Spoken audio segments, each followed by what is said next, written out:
रोजाना हजारों लाखों लोग प्रयागराज के कुंभ मेले में पवित्र स्नान के लिए पहुंच रहे हैं और इस उम्मीद के साथ पहुंच रहे हैं कि वहां जाकर डुबकी लगाने के बाद उनको उनके पापों से कहीं ना कहीं मुक्ति मिलेगी। उनकी जो राह है वो आसान होगी। लेकिन आपको ये जानकर बड़ी हैरानी होगी, असमंजस होगा कि दिल्ली निवासी एक व्यक्ति राव अशोक बाल्मीकि वो कुंभ मेले में घर से ही प्लान करके अपने पाप धुलवाने के बजाय एक बहुत बड़ा पाप करने प्रयागराज पहुंचा और उसने ऐसा पाप किया जिसकी शायद क्षमा याचना ना हो, जो क्षमा के काबिल ना हो। दरअसल ये पूरा मामला 18 फरवरी 2025 का है। अभी कुछ दिन पहले 18 फरवरी को दिल्ली के नगर निगम में कार्यरत एक सफाई विभाग का कर्मचारी अशोक बाल्मीकि अपनी पत्नी मीनाक्षी देवी को लेकर कुंभ में ट्रेन के जरिए पहुंचता है। 18 को ही कुंभ के आसपास के इलाके में एक होटल में रूम लेता है।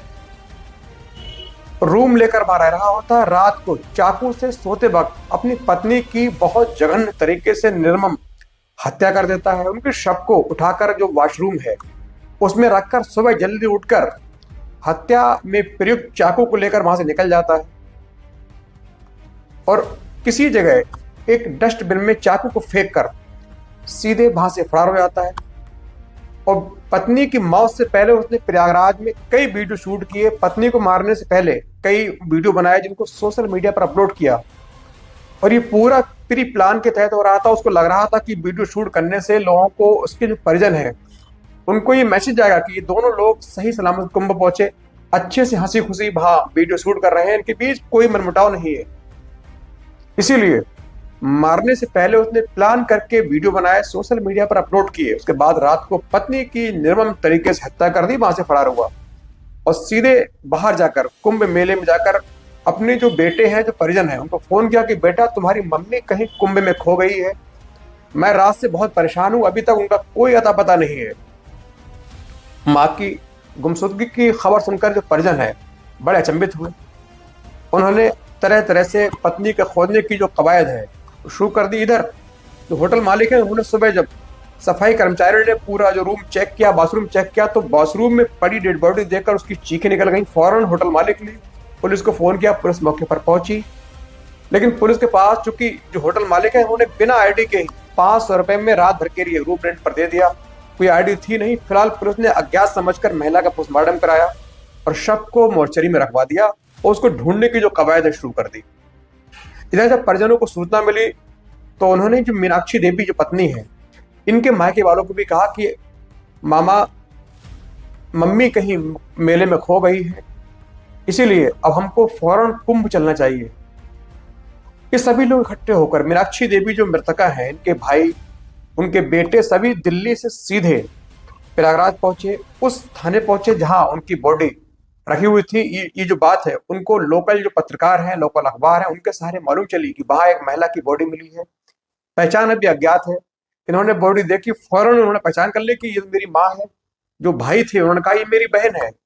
उसके बाद पुलिस को अब बहुत ज्यादा सोचने विचारने की जरूरत नहीं थी। उनको लग रहा था कि शायद कत्ल में इनका जो पति है वही शामिल रहा होगा। फौरन पति को ढूंढने के लिए पुलिस की टीमें गठित की गई। पति को 21 फरवरी को कुंभ मेले की एक अज्ञात स्थान से गिरफ्तार कर लिया। उससे पूछताछ की गई तो उसने पूरी जो कहानी है बयां कर दी। उसने बताया कि उसका एक और महिला से एक्स्ट्रा मैरिटल अफेयर है, उसके साथ वो रिश्ते में है। लगातार पत्नी उसका विरोध कर रही थी, पत्नी से इसीलिए उसकी अनबन रहती थी। अभी कुछ दिन पहले ही पत्नी के साथ उसका बहुत झगड़ा हुआ, लेकिन घर वालों के बीच बचाव करने के चलते झगड़ा खत्म हुआ। इसीलिए उसने पत्नी को हमेशा के लिए रास्ते से हटाने का प्लान बनाया। उसने सोचा कि कुंभ मेले में लेकर जाऊंगा, इसको मार दूंगा और आसानी से कुंभ, चूंकि बहुत लाखों करोड़ों की पब्लिक रहती है, वहां लोगों का गायब होना को बहुत बड़ी बात होती नहीं है, आसानी से इसको गुमशुदा करके मैं इससे हमेशा के लिए निजात पा जाऊंगा।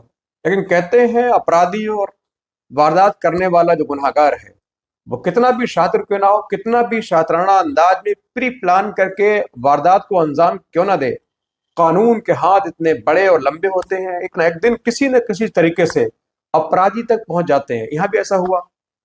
अब इसके खिलाफ गंभीर धाराओं में मुकदमा पंजीकृत करके सीधे जेल भेज दिया गया। जो शव है वो परिजनों के पुलिस ने हवाले कर दिया।